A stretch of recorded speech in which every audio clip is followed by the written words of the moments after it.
شاید اسی لیے اس نے نوکری بھی چھوڑ لی۔ اس کے بعد وہ مجھے کبھی نظر نہیں آئی، میں نے اسے کبھی نہیں دیکھا۔ اس کے بعد تم ملی، تم سے محبت ہوئی اور جلدی ہماری شادی بھی ہو گئی۔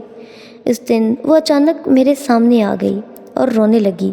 جب میں نے رونے کی وجہ پوچھی تو کہنے لگی کہ جس کی خاطر تم نے مجھے ٹھکرایا تھا وہ بھی تمہاری نہ ہو سکی۔ اس کی اس بات پر میں حیران ہوا۔ کیا مطلب میری نہ ہو سکی؟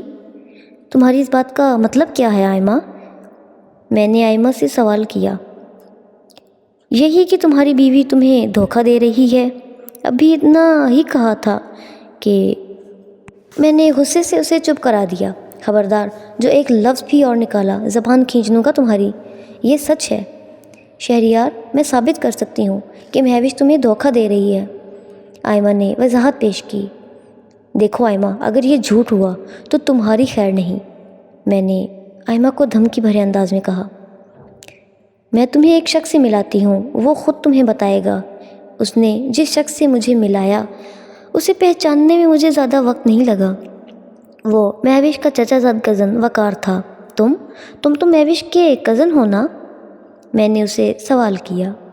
ہاں، میں مہوش کا کزن ہوں اور اس کا منگیتر بھی، وقار نے جواب دیا۔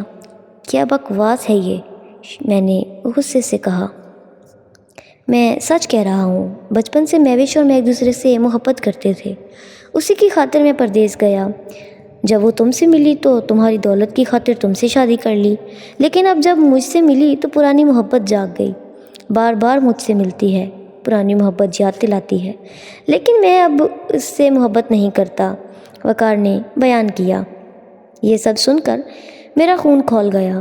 اس نے وقار کا گریبان پکڑ لیا۔ اگر یہ سب جھوٹ ہوا تو میں تمہاری جان لے لوں گا، وقار نے گریبان چھڑاتے ہوئے کہا کہ جان بعد میں لینا، پہلے یہ دیکھو۔ تب اس نے وہی بریسلٹ نکال کر میرے ہاتھ پر رکھا۔ یہ بریسلٹ تمہارے پاس کیسے آیا؟ میں نے سوال کیا۔ یہ بریسلٹ مہوش نے میرے پاس بھول گئی جب وہ کچھ دن پہلے مجھ سے ملنے آئی تھی۔ اسے کہہ دینا کہ اب مجھے اس میں کوئی دلچسپی نہیں۔ یہ کہہ کر وہ وہاں سے چلا گیا۔ میں غصے کی آگ میں جلنے لگا۔ آئمہ نے مجھ سے کہا کہ وہ اب بھی مجھ سے محبت کرتی ہے، لیکن میں نے اس کی کوئی بات نہ سنی اور غصے سے گھر چلا گیا۔ تمہارے گھر چھوڑ کر جانے کے بعد صبح اٹھا، تمہیں گھر نہ پا کر بہت پریشان ہوا اور خود کو ملامت کیا کہ میں نے بہت برا سلوک کیا، ایسا نہیں کرنا چاہیے تھا، میں نے تمہیں صفائی دینے کا موقع بھی نہیں دیا۔ تب میرے ذہن میں ایک بات آئی کہ اگر مہوش وقار سے ملی تو یہ بات اس نے آئمہ کو ہی کیوں بتائی؟ وہ آئمہ کو کیسے جانتا ہے؟ سیدھا آ کر مجھ سے بھی تو کہہ سکتا تھا۔ یہ بات پوچھنے میں آئمہ کے گھر چلا گیا۔ دروازہ کھولا تھا اور اندر سے باتوں کی آواز آ رہی تھی، تو میں بنا دستک دیے ہی اندر چلا گیا۔ اندر وقار اور آئمہ ہنس ہنس کر باتیں کر رہے تھے۔ کیسا بدلہ لیا مہوش سے؟ اس نے مجھے ٹھکرایا، اس کی یہی سزا تھی، وقار ہنستے ہوئے بولا۔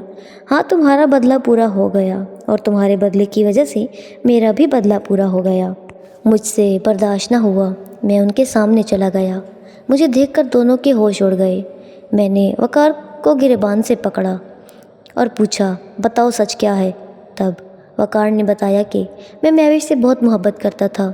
جب میں نے اظہار کیا تو کہنے لگی کہ جہاں میرے بابا چاہیں گے میں وہیں شادی کروں گی۔ یہ کہہ کر وہ وہاں سے چلی گئی۔ میں نے اس کے بابا سے بات کی تو انہوں نے مجھے بتایا کہ انہوں نے بچپن میں ہی مہوش کا رشتہ پکا کر دیا تھا، لیکن مہوش یہ بات نہیں جانتی۔ انہوں نے مجھے صاف انکار کر دیا۔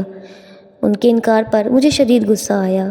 میں نے مہوش کی منت کی کہ میں اس سے بہت محبت کرتا ہوں، مجھ سے شادی کر لو، لیکن اس نے بھی انکار کر دیا۔ مہوش کے انکار پر مجھے مزید غصہ آیا اور نفرت کی آگ میں جلنے لگا اور دبئی چلا گیا۔ اس دن بازار میں جب مہوش سے ملا تو وہ بہت خوش تھی، تمہاری بہت تعریف کر رہی تھی۔ میں حسد کی آگ میں جلنے لگا۔ تب میں نے بدلہ لینے کی ٹھان لی۔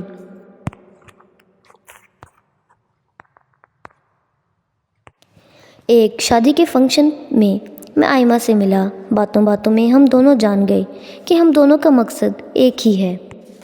ہم نے مل کر پلان بنایا۔ آئمہ نے مہوش سے دوستی بڑھائی اور اس کا اتنا یقین جیت لیا کہ اس کے ایک بار کہنے پر مہوش نے اپنا بریسلٹ آئمہ کو دے دیا۔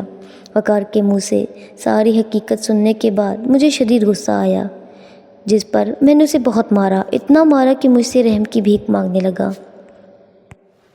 میں نے دونوں کو پولیس کے حوالے کر دیا۔ مجھے خود پر بہت غصہ آیا، کچھ سمجھ نہیں آ رہا تھا کہ کیا کروں۔ میں بہت رویا۔ تب تمہارا خط ملا، جسے پڑھ کر مجھے کچھ امید نظر آئی۔ میں نے تمہیں ڈھونڈنے کی کوشش شروع کر دی، فون نمبر ٹریس کروایا، لوکیشن پتہ کی۔ جب اس جگہ پہنچا تو وہاں کا منظر دیکھ کر پیروں تلے سے زمین نکل گئی۔ وہاں ایک بس کا بری طرح سے ایکسیڈنٹ ہوا تھا، جس میں مرد، عورتیں، بچے، بوڑھے، لیکن کوئی پہچانا نہیں جا رہا تھا۔ افراتفری کا ماحول تھا، ہر طرف چیخ و پکار تھی۔ مہوش کا موبائل ایک عورت کی لاش کے پاس سے ملا۔ یہ منظر میرے لیے دل دہلانے والا تھا۔ بس وہیں سے مجھے لگا کہ میں نے مہوش اور طاہا کو کھو دیا ہے، ہمیشہ کے لیے۔ میں بالکل ٹوٹ چکا تھا، خود کی نظروں میں بالکل گر چکا تھا۔ دل کر رہا تھا کہ خودکشی کر لوں۔ میں اپنے کیے پہ بہت نادم تھا۔ جب خود سے ہارا گھر آیا، طلحہ اور نمرہ میرے منتظر تھے کہ کب میں ان کے بھائی اور ماما کو لے کر آؤں گا۔ پاپا، ماما اور طاہا بھائی کہاں ہیں؟ وہ آپ کے ساتھ نہیں آئے؟ نمرہ کی اس بات پہ میں پھوٹ پھوٹ کر رونے لگا اور دونوں کو سینے سے لگا لیا۔ ان کی خاطر مجھے جینا پڑا۔ آج تک میں اسی پچھتاوے میں جیتا رہا کہ میں مہوش اور طاہا کا قاتل ہوں۔ میں آج تک خود کو معاف نہیں کر پایا۔ مہوش اور میرے بچوں، مجھے معاف کر دو۔ میں تم سب کا گنہگار ہوں، پلیز مجھے معاف کر دو۔ یہ کہہ کر شہریار زارو قطار رونے لگا۔ یہ سب سن کر طاہا، طلحہ اور نمرہ تینوں باپ سے لپٹ گئے اور مہوش بھی شہریار کے قدموں میں گر گئی، اور سب رو رو کر شہریار سے معافی مانگنے لگے۔ یوں سب کے گلے شکوے دور ہو گئے اور ساری حقیقت سامنے آ گئی کہ کیسے کچھ سازشوں اور ایک غلط فہمی سے ہماری ہستی بستی زندگی تباہ ہو گئی۔ پیارے دوستوں، ہماری زندگی بہت مختصر ہے، اور اس مختصر سی زندگی میں ہمارے کچھ رشتے بہت انمول ہیں جنہیں ہم کسی بھی صورت کھو نہیں سکتے۔ لیکن ہر انسان کی زندگی میں کچھ لوگ ایسے بھی ہوتے ہیں جو کسی کو خوش نہیں دیکھ سکتے، جو حسد کا شکار ہوتے ہیں، جن کی نظر اکثر ہنستے کھیلتے گھروں کو برباد کر دیتی ہے۔ ہمیں ایسے لوگوں سے بچ کر رہنا چاہیے۔ کبھی کبھار رشتوں میں غلط فہمیاں بھی پیدا ہو جاتی ہیں جو بظاہر چھوٹی سی ہوتی ہیں، جنہیں وقت پر ختم نہ کیا جائے تو رشتوں میں درار آ سکتی ہے۔ خدا را اپنے رشتوں کو موقع دیں اور ایسی غلط فہمیوں کو رشتوں سے نکال دیں۔